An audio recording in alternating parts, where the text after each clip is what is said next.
دبليو دبليو اي زمان غير الدبليو دبليو اي دلوقتي غير الدبليو دبليو اي بعد كده، وكل جيل بيبقى ليه البطل بتاعه، زي هولك هوجن في الثمانينات غير شون مايكل في اوائل التسعينات غير ستيف اوستن في اواخر التسعينات. انما احنا دلوقتي هنتكلم عن نجم يمكن اشهر نجم في عالم المصارعه وهو ذا روك. تقريبا مفيش حد على الكره الارضيه ما يعرفش مين ذا روك. لعب وقتها دور الشرير لفتره طويله، بس بعد كده الناس حبته عشان اداؤه على المايك واداؤه في الحلبه، ده زي كمان ان هو بيعرف يتحكم في الجمهور وردود الافعال بشكل رهيب جدا. يعني احنا قدام شخص موهوب وايقونه في عالم المصارعه. ولكن في سنه 2002 وفي عز شهرته يجي خبر بعد كده يقول ان هو بعد ما يخلص عقده مع الدبليو دبليو اي هيروح يمثل في هوليوود. واول ما الناس عرفت بالخبر ده الجمهور قلب عليه، وبدل ما كان البيبل شامبيون والناس كلها بتحبه بطل الشعب والكلام ده، اصبح شخصيه مكروه. والموضوع ده بان جدا في السمر سلام 2002 لما كان بيلعب مع بروك ليزنر، والناس فضلت تشجع بروك ليزنر مع انه هو الشرير في الماتش. المهم بعديها فعلا مثل في هوليوود كام حاجه وبتاع، ولعب اخر ماتش ليه تقريبا وهي ماتش راسل مانيا اللي حصل في 2003. وخلاص كده الناس اقتنعت ان مسيره ذا روك انتهى من اللحظه دي، وبقى بيظهر في الوقت التاني. يعني ظهر قبل كده في سنه 2004، والدبليو دبليو في الفتره دي كانت عارفه طريقها خلاص. بروك ليزنر هو هيبقى واجهه الشركه الجديد، وهو اللي هيقود عصر الروسلس اجريشن. ولكن بروك ليزنر غدر بيهم ومشي من الدبليو دبليو. من هنا بقى فينس ماكمان قعد يلطم على وشه وقال يا لهوي يا لهوي يخرب بيت كده، طب مين هيبقى واجهه الشركه يا جماعه؟ فاضطروا ان هم يجهزوا 3 نجوم، راندي اورتن، باتيستا، والتالت جون سينا، وده اللي هنتكلم عنه بعدين. والثلاثه دول ما كانوش على الله قوي. يعني راندي اورتن كان مع ايفولوشن هو وباتيستا وكانوا كويسين حلوين ما فيش اي مشاكل. جون سينا كان بيعمل شخصيه الرابر واللي الناس كلها كانت بتحبه وشايفين ان هو شخصيه لطيفه. وفينس ماكمان ما كانش مخطط اصلا ان هو يختار جون سينا في ان هو يبقى واجهه الشركه. انت متخيل؟ يعني كريس جيريكو قبل كده كان بيحكي في مقابله وبيقول لا كلمت فينس ماكمان وقلت له انا عاوز العب مع الواد الجديد ده اللي اسمه جون سينا، عاوز يعني ايه اديله دفعه شويه ان هو يلعب مع اسم كبير زي جيريكو. فينس ماكمان رفض الطلب، وده يدل على ان جون سينا عمره ما كان هيبقى واجهه الشركه اصلا. فينس ماكمان ما كانش بيفكر فيه، ولكن يشاء ربنا انه يكون جون سينا من الناس اللي فينس ماكمان بيفكر ان هو يخليه واجهه الشركه. وادوا كل واحد فيهم قصه حلوه عشان يبتدي من هنا الدفع فيه. جون سينا هياخد حزام الدبليو دبليو اي من جي بي ال في راسل مانيا 21، وباتيستا هياخد حزام بطوله العالم من تريبل اتش، وراندي اورتن كان هيكسر السلسله ولكن راندي اورتن رفض. ومع ذلك بانت راندي اورتن بشكل قوي جدا في صراعه وعداوته مع ذا اندرتيك مع انه ما كسرش السلسله. نيجي على راسل مانيا 21 وبالفعل جون سينا خد حزام الدبليو دبليو اي، وباتيستا خد حزام بطوله العالم، وراندي اورتن وذا اندرتيكر لعبوا ماتش حلو جدا، بس العداوه هتكمل معاهم شويه. ومن وجهه نظر الشخصيه شايف ان فينس ماكمان عينه ما كانش على جون سينا، عينه كان على باتيستا اكتر، لانه هو بادي بيلدر وشخص بقى بعضلات والكلام ده. وانتوا عارفين بقى فينس ماكمان بيحب الناس اللي بعضلات، ولكن عشان جون سينا الناس دعمته والجمهور كله وقف جنبه، فادى الى ذلك ان ماكمان يفكر شويه في جون سينا، ومع الوقت تخليها هو وجهه الشركه. وطبعا ما اقصدش ان انا اقلل من باتيستا ولا راندي اورتن، هما الاثنين ابطال عادي يعني، بس انا دلوقتي بكلمك على وجهه الشركه. مع الوقت الناس زهقت من جون سينا وشخصيته بقت طفوليه جدا، بقت بتخاطب الاطفال وبقت بتظهر في سيت كوم وكرتونات وحاجات كده، فتحس ان الشخصيه جايه من الثمانينات كده، اللي هو ايه يا اسطى ده. انا عارف ان فتره البي جي اغلبنا عاشها ولينا ذكريات جميله معاها، ولكن برضو ما تنكرش ان الفتره دي كانت فتره مش حلوه في الدبليو دبليو. الشخصيات واحده واحده بدات تبقى طفوليه وكرنج، ما بقاش في شخصيه جديه في الاتحاد. ولما عملوا فرقه النكسس اللي كانت مكسره الدنيا في الوطن العربي وفي مصر بالتحديد، ومع ذلك جون سينا دفنهم كلهم بقياده فينس ماكمان طبعا، وده عشان ما يساعدوش الشباب والوجوه الجديده. فجمهور المصارعه بالتحديد الدبليو دبليو اي بدا ان هو ما يتفرجش على المصارعه اصلا. ايوه الناس زهقت حرفيا. احنا فضلنا على الحال ده مثلا من سنه 2009 ل 2010، فقعدنا بتاع سنتين الدبليو دبليو كانت بتهبل. قدموا راسل مانيا 25 وراسل مانيا 26 واللي كانوا مش افضل حاجه. مش هقول لك ان هي كانت اسوأ راسل مانيا في التاريخ والكلام، لا ما اقصدش، بس انا قصدي انت فاكر حاجه في راسل مانيا 25 غير ماتش زي اندرتيكر وشون مايكل؟ فاكر اي ماتش تاني ليها؟ جون سينا وبيك شو وايدج مثلا، وتريبل اتش وراندي اورتن اللي النهايه كانت من اسوأ ما يكون. وماتش ايه تاني؟ انا فعلا مش فاكر اي حاجه من راسل مانيا دي. وراسل مانيا 26 طبعا هسالك دلوقتي انت فاكر ايه من راسل مانيا 26 غير ماتش زي اندرتيكر وشون مايكل تاني؟ برضو مش هتفتكر حاجات كتير. كتير، او مفيش الاحداث الواو اللي حصل. انا عارف ان انا بطعن دلوقتي في طفولتك وطفولتي وطفولة الناس كلها، بس انا بقول لك انا فكرت مع الوقت وقلت لا، الفترة فعلا ما كانتش احسن حاجة. وفي ظل الكآبة اللي كانت في عروض الدبليو دبليو اي في الفترة دي، ذا روك اعلن بان هو هيرجع الدبليو دبليو اي تاني. الجمهور هنا بقى ايه، ما صدقش. هو لا يمكن ذا روك هيرجع تاني بعد غياب شوف قد ايه سنين، والناس كانت على احر من الجمر في ان هو امتى هيرجع ذا روك، لغايه لما نوصل ل 14 فبراير سنه 2011 في احدى عروض الرو ونسمع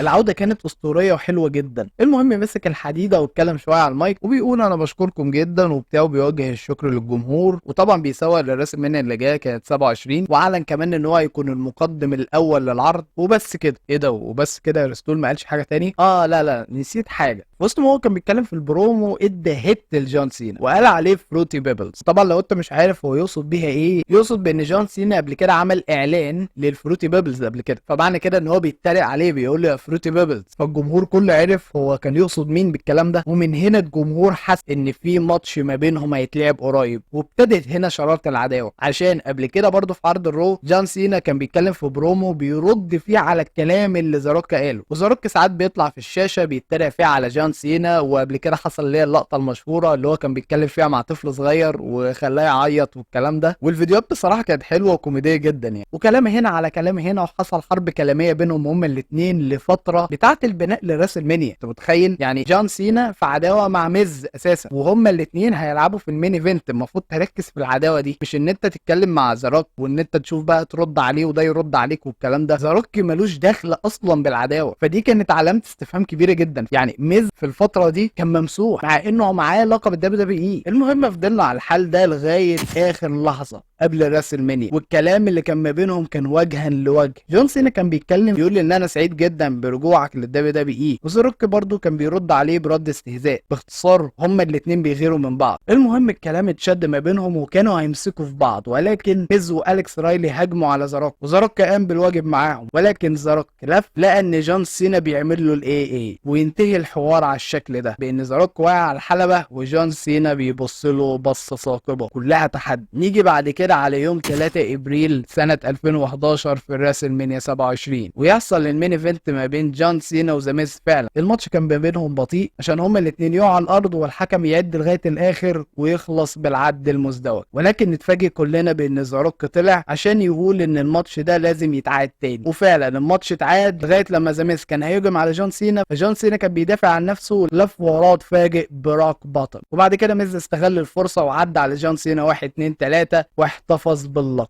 الرول اللي بعد راس المنيا نلاقي جون سينا وذا روك برضه وجها لوجه مع بعض، ولكن جون سينا اقترح عليه ان هو يبقى في ماتش بينه هما الاثنين في حدث كبير، وذا روك برضه اقترح عليه وقال له ان الحدث ده هيبقى الراس المنيا، واكيد طبعا مش راس المنيا اللي عدى، لا الراس المنيا اللي جايه بقى. والجمهور كان متفاعل جدا ومتحمس للحدث ده، ولكن من النور كده ذا كور يهجم عليهم هما الاثنين، جون سينا وذا روك يقدروا ان هم يتغلبوا عليهم كلهم. بعد ما خلصوا على الفرقه جون سينا وذا روك تبادلوا نظرات ما بينهم لغايه لما نوصل يوم 24 اكتوبر لما جون سينا كان بيلاعب ذا ميز وارتروس مع بعض 2 ضد 1. يعني في وسط ما هم كانوا بيضربوا سينا اتدخل جون لارينايت وقال ان سينا يستحق ماتش تاني غير الماتش ده، وقال ان الماتش ده هتبقى في السرفايفر سيريس ميز مع ارتروس، وسمح لجون سينا ان هو يختار اي مصارع يلعب معاه. واتفاجئنا انه بيقول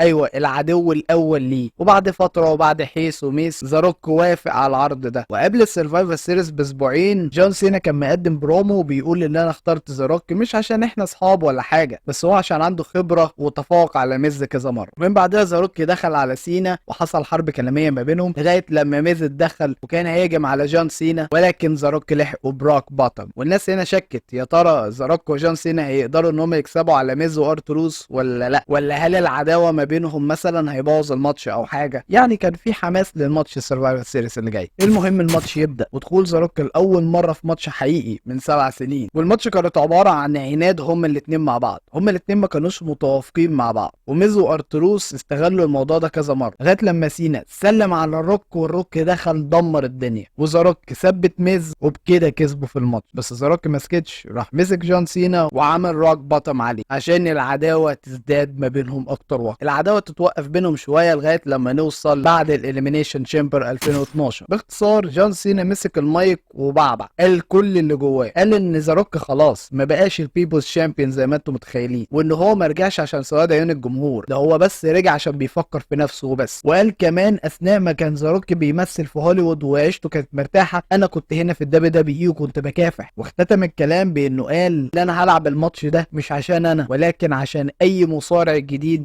ادب في الامل يعني ويكون في الدبليو دبليو اي. الاسبوع اللي بعده ذا روك ظهر من ساعه السرفايفر سيريز ورد على كل الكلام اللي قاله جون سينا، وقال بكل اختصار انا لولا الدبليو دبليو اي انا ما كنتش هبقى موجود هنا اساسا دلوقتي، وما كنتش هبقى نجم ولا كنت هبقى سوبر ستار ولا اي حاجه. ورد كمان على ان جون سينا بيقاتل عشان اي مصارع جديد هيخش الدبليو دبليو اي، انما انا بقى يا حبيبي بقاتل عشان الجمهور، عشان الناس اللي بتحبني. من بعد الكلام ده سمعنا مزيكه جون سينا وقف قدامه وفضل يتكلم. جون سينا جه قدام ذا روك وقال له انت اناني ومغرور، وان الدبليو دبليو اي مش فارقه معاك خالص حتى لو هتفلس بكره، واللي انت يهمك المصالح الشخصيه بس. يا اخي ده انت كنت بتتكلم في البرومو كتبت على ايدك النص بتاع البرومو، يعني انت مش فارقه معاك خالص. ذا روك كان بيحاول ان هو يبرر الكلام اللي قاله سينا، ولكن سينا مش، والجمهور وقتها كان فاهم ان جون سينا خلاص يعني هو اللي كسب في المعركه الكلاميه دي. المهم ذا روك فضل يعمل فيديوهات هنا وهناك وبتاع، اللي هو الدروس ذا روك التاريخيه، اللي هو يجيب لك يعني ان هو بيشرح لك مثلا حاجه تاريخيه ويقوم ايه زانق لك في النص ان هو بيشتم على سينا. وجون سينا يلبس لاول مره من ساعه 2003 مثلا لبس الرابر تاني ويقعد يدس على ذا روك شويه، فيقوم ذا روك ساكت؟ لا طبعا، فيقوم واخد الجيتار بتاعه اللي كانت في هوليوود روك لو تفتكروا ويقعد يغني مع الناس ويتريق على جون سينا. فضل الحال على ما هو عليه لغايه اخر عرض رو قبل الراسلمانيا، هما الاتنين ظهروا وجها لوجه قدام بعض برضه. وذا روك قال ببساطه ان انا شخص كنت بطل في عصر الاتيتيود ايرا، وان انا مهدت لك الطريق انك تبقى موجود في الدبليو دبليو اي هنا دلوقتي. سينا رد عليه وبيقول له ان الدبليو دبليو اي لو حصل لها اي حاجه انت هترجع للافلام وهوليوود تاني، انما انا حياتي كلها الدبليو دبليو اي والمصارعه، وان انا عمري ما هبعد عن المجال ده ابدا. وهنا الناس شكت يا ترى جون سينا هيكسب ولا ايه؟ شافوا الدبليو دبليو اي وهوليوود مع بعض، مين هيكسب ما بينهم؟ اكيد طبعا الدبليو دبليو اي اللي هو بيمثله جون سينا، فالناس شكت ان جون سينا هو اللي هيكسب. والكلام في البرومو سخن جامد لما جون سينا بيقول على ذا روك بانه زائر، بانه فيزيتور. من هنا ذا روك اتعصب وقال انا مش ضيف، انا اللي بنيت المكان اللي انت عايش عليه انت دلوقتي، انا النجم واللي شلت الاتحاد ده لاكبر فتره ممكنه وانت اللي خدتها على الجاهز. الكلام ما بينهم كان حريقه، وتحس ان الكلام ما بينهم صادق، بيشتموا بعض بجد. ذا روك قال له بكل بساطه انا محتاج الماتش اللي هواجه فيها انا وانت عشان اثبت لك مين الافضل اوف اول تايم. لغايه لما الكلام خلص ما بينهم وبصوا لبعض وجها لوجه قبل الراسلمانيا. نيجي على يوم 1 ابريل سنه 2012 في الراسلمانيا 28، الناس فعلا كانت محتاره يا ترى فعلا مين هيكسب ما بينهم. واللي انا حكيت قصه قبل كده على قناه بستول لحوار الماتش ده، الماتش وقتها كان يحبس الانفاس بجد. الناس ما كانتش باصه على اداء في الماتش ده. بص مش مهم الاداء، مش مهم انكم تعملوا ماتش حلو، المهم عاوز اعرف مين اللي هيكسب ما بينكم. والريتم كان بطيء في البدايه، وبصراحه الريتم كان بطيء في الماتش كله ما عدا تقريبا اخر 5 دقايق بس بدا الماتش يسخن ما بينهم. الماتش كان عباره عن فعل ورد فعل، ذا روك بيحاول يعمل الفينش بتاعه وجون سينا بيحاول يعمل الفينش بتاعه عشان يبينوا لك ان المستوى القوه واحد وان ما فيش حد معلق على التاني. ويفضل الماتش يتصاعد لغايه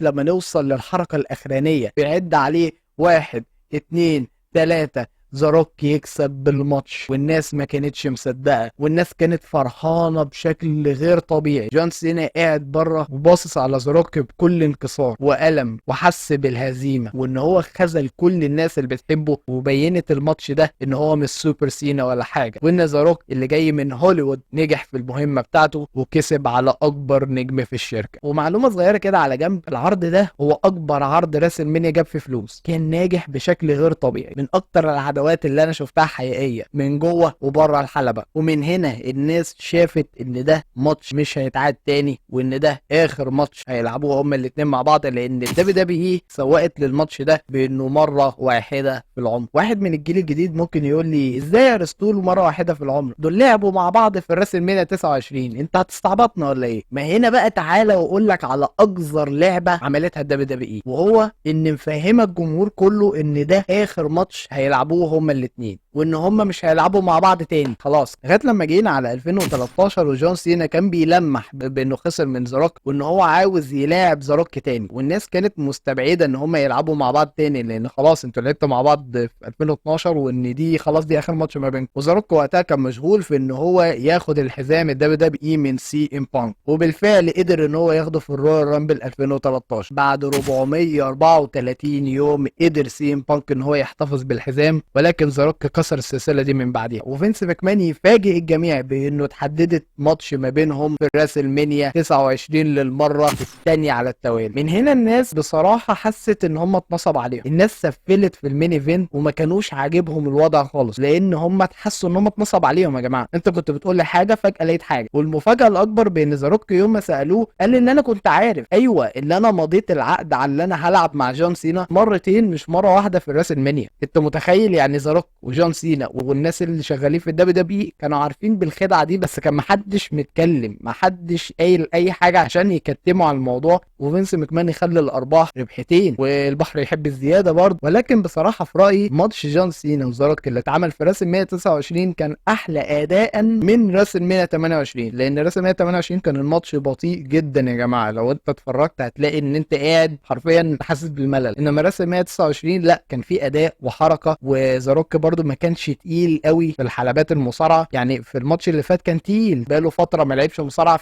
تقل، انما في راس ال 129 كان مؤهل وكان بيعمل حركات وبتاع، وكان في اداء ما بينهم هما الاثنين. مش اقوى ماتش في التاريخ ولكن كان ماتش كويس مش وحش. البناء بس بتاع الماتش تحسه تافه شويه، وهو ان العداوه بدات بان جون سينا حس بالهزيمه من الراس ال 128، ومن ساعتها حصل مجموعه هزايم زي ان هو اتدغدغ من بروك ليزنر وهو ومراته اتطلقوا وخذل الجمهور بتاعه، فهو قرر كده ان هو يلاعب زاروك ولازم يكسبه عشان يقضي على العقده دي. هو ده العداوه يا جماعه بجد. بجد يعني. بس كده العداوه مش قويه قوي ان هي تتحط مين ايفنت راسل مانيا. يعني هي مثلا تتلعب في السرفايفر سيريز، تتلعب في السمر سلام، في اي عرض تاني، بس مش في الراسل مانيا في انك تعمل عداوه بالشكل ده. يعني احنا قبل الماتش بتاع راسل مانيا 29 احنا كنا فاهمين ان جون سينا هيكسب كده كده، عشان يعملوا مومنت للحظه دي بقى وبتاع، في ان هو زاروك يرفع ايد جون سينا ويقول للناس كلها يعني ان ده البطل الجديد وكده يعني. بس كده ادي يا عم يا سيدي الفيديو. شكرا جدا جدا ليكم على المتابعه. لو انت وصلت لغايه هنا فانت عظيم، اعمل لايك واشترك في القناه. شكرا جدا جدا ليكم على المتابعه. سلام عليكم.